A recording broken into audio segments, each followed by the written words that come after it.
అసలే ఆయన atom bomb. ఆయన దగ్గర ఉన్నవన్నీ అణ్వాయుధాలే. ముట్టుకుంటే పేలిపోతాడు. ఆయన పేలాడంటే ఈయనైపోతాడు. అయినా అవేమీ ఆలోచించకుండా కేవలం ఈగో మీదే ఆలోచనలు చేస్తున్నట్లుంది వైఎస్ జగన్మోహన్ రెడ్డి. ఇంకొక ఆయన విజయసాయి రెడ్డి, చంద్రబాబుకు లొంగిపోయిన మరో వ్యక్తి.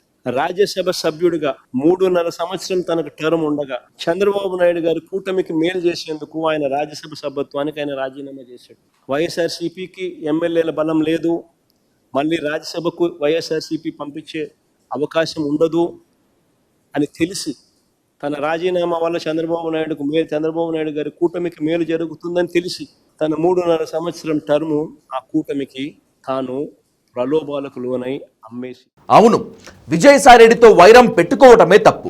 ఆ వైరాన్ని ఇంకా పెంచి పోషించడం మహా తప్పు.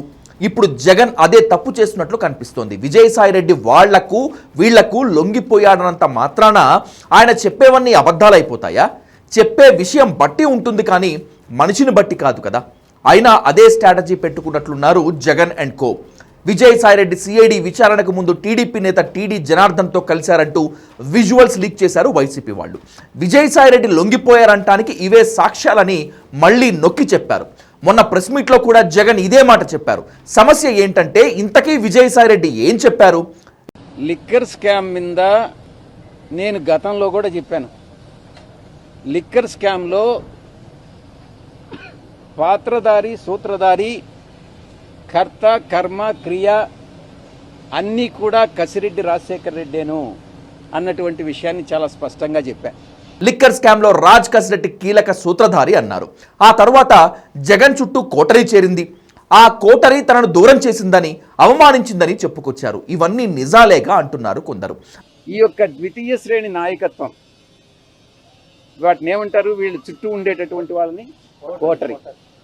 ఈ కోటరీ నుంచి ఏ రోజైతే ఆయన బయటపడతాడో ఆ రోజు ఆయనకు భవిష్యత్తు ఉంటుంది. లేకుండా ఉంటే భవిష్యత్ అనేటటువంటిది చాలా కష్టంగా ఉంటుంది. ఆయన చెప్పినవి నమ్మినంత మాత్రాన ఆయన మంచోడైపోడు కదా, ఆయన చెప్పే విషయాలే కీలకం కదా అంటున్నారు.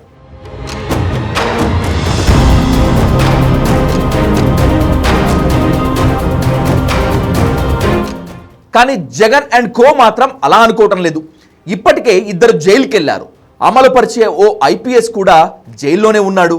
బయట ఉన్నది జగన్, సజ్జల, భారతి మాత్రమే. విజయసాయిరెడ్డి ఢిల్లీలో పవర్ఫుల్ ల్యాబింగ్ పెట్టుకోవటం, వైజాగ్లో స్వతంత్రంగా వ్యవహరించి వ్యవహారాలు చక్కబెట్టుకోవటం, ఇవన్నీ భారతీ టీంకి నచ్చలేదు. అందుకే ఆయనపై జగన్కు చెప్పి దూరం పెట్టించారనే ప్రచారం జరిగింది.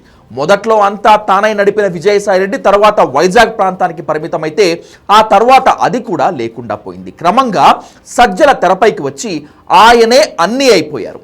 సజ్జల వర్సెస్ విజయసాయిరెడ్డి ఎపిసోడ్ జగన్కు చాలానే నష్టం చేసిందన్న విషయం అర్థమయ్యే లోపే అన్నీ జరిగిపోయాయి. ఇప్పుడు కూడా విజయసాయిరెడ్డిపై అదే వ్యూతో ముందుకు పోతున్నారు జగన్ అండ్ టీం. వాస్తవానికి విజయసాయిరెడ్డి వద్ద అన్ని విషయాలు ఉన్నాయి. సిబిఐ పెట్టిన అక్రమాస్తుల కేసుతో మొదలెడితే వైఎస్ వివేక హత్య కేసు, లిక్కర్ స్కామ్, ఇసుక స్కామ్, ల్యాండ్ స్కామ్, అన్ని విషయాలు ఆయన వద్ద ఉన్నాయి. ఇప్పటికే అన్ని అందించేశాడా లేక ఇన్స్టాల్మెంట్స్లో అందిస్తున్నాడా తెలియదు, కానీ అందించడానికే అవకాశాలు ఎక్కువ ఉన్నాయి. అలాంటప్పుడు విజయసాయిరెడ్డిని ఇగ్నోర్ చేయటమే బెటర్ అని లొంగిపోయాడు, అమ్ముడు పోయాడు లాంటి పదాలు వాడి ఇంకా రెచ్చగొట్టడం దేనికి అని వైసీపీలోనే ఓ వర్గం వాదిస్తోంది. అలా రెచ్చగొడితే విజయసాయిరెడ్డి మరింతగా నష్టం చేస్తాడు కదా అని హెచ్చరిస్తున్నారు. విజయసాయిరెడ్డి నోరు విప్పి చెప్పే రహస్యాలను బట్టే జగన్, భారతి, సజ్జల, అవినాష్ రెడ్డి, పెద్దిరెడ్డి వీళ్ళందరి భవిష్యత్తు ఆధారపడి ఉంది.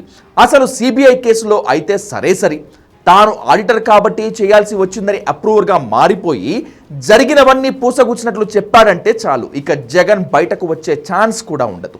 ఎన్నికల్లో పోటీకి కూడా అనర్హుడైపోతాడు.